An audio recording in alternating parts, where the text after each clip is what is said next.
Suspended Bucor Chief Gerald Bantag is now a person of interest in the killing of journalist Percy Lapid. The camp of the slain broadcaster also wants charges filed against Bantag over security lapses in the new Bilibid prison.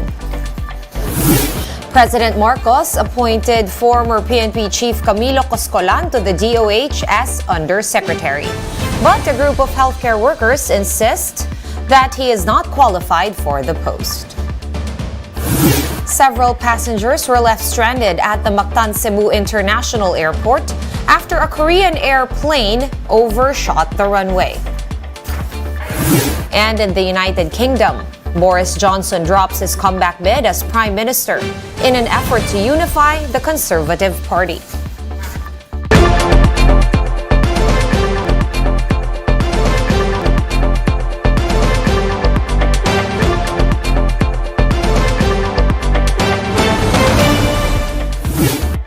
Fast, focused, and fearless. Here's a roundup of stories we're watching now. I'm Sean Yao. After being suspended, Bucor Chief Gerald Bantag has now become a person of interest in the killing of broadcaster Percy Lapid. Marlene Alcaide with the report. Suspended Bucor Chief Gerald Bantag is now considered a person of interest in the killing of broadcaster Percy Lapid. That's according to Justice Secretary Boying Remulla. He's a person of interest, at least for reckless imprudence, is already there. That is being already sought. But I cannot comment on the guilt or innocence of these people.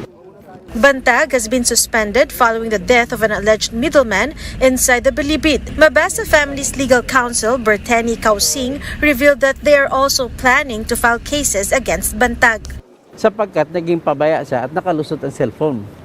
Kaya kung hindi dahil may cellphone itong middleman, ay hindi sana napatay si Percy. We are looking at the possibility of filing reckless imprudence resulting in murder.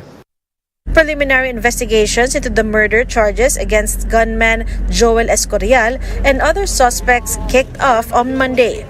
But Remulla clarified that the case is not yet solved, in contrast to an earlier statement by the Southern Police District. We cannot close the case until we know the details and we have the proper testimonies in place. We just want the evidence to be secured. Remulla added that they have yet to discuss the possibility of turning Escorial into a state witness.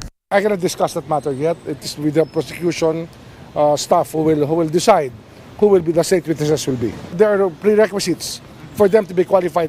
He added that the DOJ is already in talks with forensic expert Dr. Raquel Fortun for an independent autopsy. This came after the Mabasa family raised doubts on the one conducted by the government.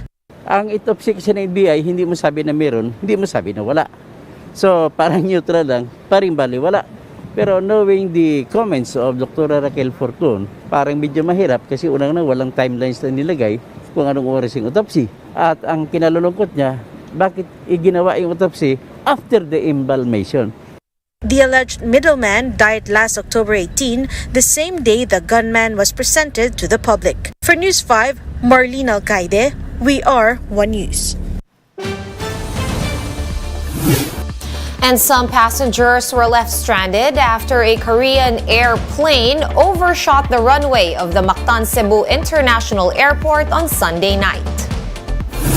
Almost 70 flights to Manila, Cagayan de Oro, Clark, Iloilo, and Davao were canceled as a result. The Mactan Civil Aviation Authority allowed temporary departures from 2 to 6 p.m. today, but the agency expects full operations to resume tomorrow. Korean Air has since apologized for the overshooting incident and has vowed to work with local authorities to determine the cause of the accident. We're gonna pause for a quick break, but we will be back with more stories after that. Keep it here on One News.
You're still watching One News Now. I'm Sean Yao. Former PNP Chief Camilo Cascolan's appointment as Health Undersecretary has drawn sharp criticism from some groups. But there is one health expert that came to his defense. Marian Enriquez with that report. From the drug war to matters like COVID-19, this is what former PNP Chief Camilo Cascolan will be going through after he was appointed as Health Undersecretary. In a statement, Cascolan defended his appointment to the DOH. The retired general said that he helped conceptualize the COVID-19 task force. He added that his expertise on emergency response will help in his new position. For him, managing the health sector is not just about medical knowledge. However, the Alliance of Health Workers believes that Cascolan is unqualified for the post. Under the administrative department kasi tayo sa tingin po natin maraming mga doctors, mga nurses or midwives na qualified maging USEC po, ano, mas maganda talaga kung meron kang medical background. AHW President Robert Mendoza said that the former PNP chief would do a better job helping with the Percy Lapid case. Sana dahil retired naman siya na PNP, ano, baka pwede ni BBBM ilagay na lang siya doon sa Bureau of BJMP, ano, para maayos yung gusot nila doon tungkol sa issue ni Mr. Lapid, ano, na talagang hindi malaman kung mayroon bang first or may middleman bang first at second middleman at bakit namatay ka agad yun. For health advocate Dr. Tony Liachon, Cascolan's credentials may be used in reforming the agency. Baka pinauna siya na kailangan mag-imbestiga. Ayusin niya muna yung legal matters or some problems bago siya mag-appoint ng bagong health secretary. Ayusin niya muna. Kumbaga parang sa gera yan eh. Ile-lay down mo muna yung groundworks eh, 'di ba? Bago dumating yung mag-head. So kanya-kanyang style. Having worked with Cascolan in his stint with the COVID-19 National Task Force, Liachon praised the retired general for his work. And I found him assertive, organized, and up-to-date during the first few months of the pandemic. But yung direct reports ni General Cascolan may be an important complement sa kanyang attributes being isang PMA graduate na disciplinarian. Liachon calls on to the public to give him the benefit of the doubt since other military officers also served under the COVID-19 task force during the previous administration. For News 5, Marian Enriquez, we are One News. And the Philippines could have access to COVID-19 vaccines that target both the original strain and Omicron subvariants as early as next month. Mobile journalist Jacob Lazaro with the details.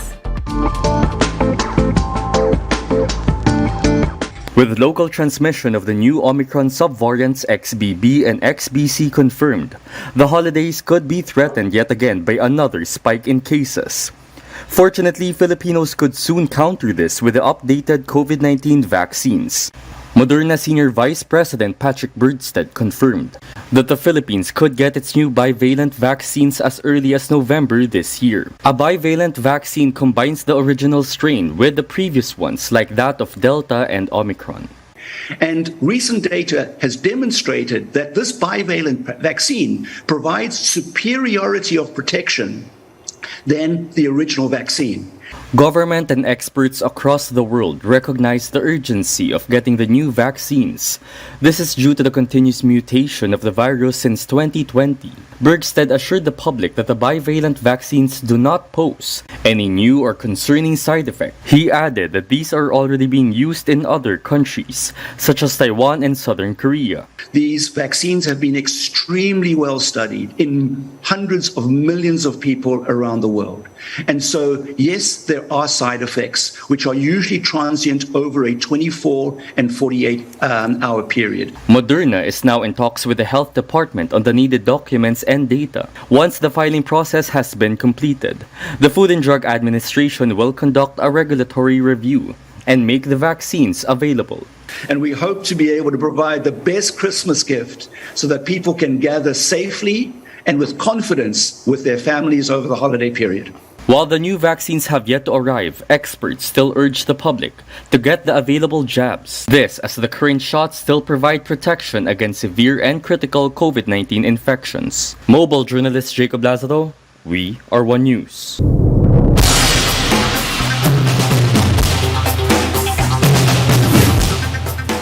Boris Johnson has pulled out of the race to become Britain's next Prime Minister. The former Prime Minister said he and rivals Rishi Sunak and Penny Mordaunt have not been able to come together in matters of national interest. Because of this, Sunak could be declared as the new PM by Monday, if Mordaunt would not be able to reach the required 100-vote threshold. The race began last week after outgoing British leader Liz Truss resigned amid heavy criticism on her economic agenda.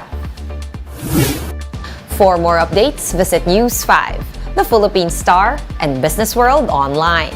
Visit our website, onenews.ph, for more in-depth analysis. You can also catch One News on Signal Play. Register for a free account at www.signalplay.com and stream One News Live anytime, anywhere. I am Sean Yao. We are One News.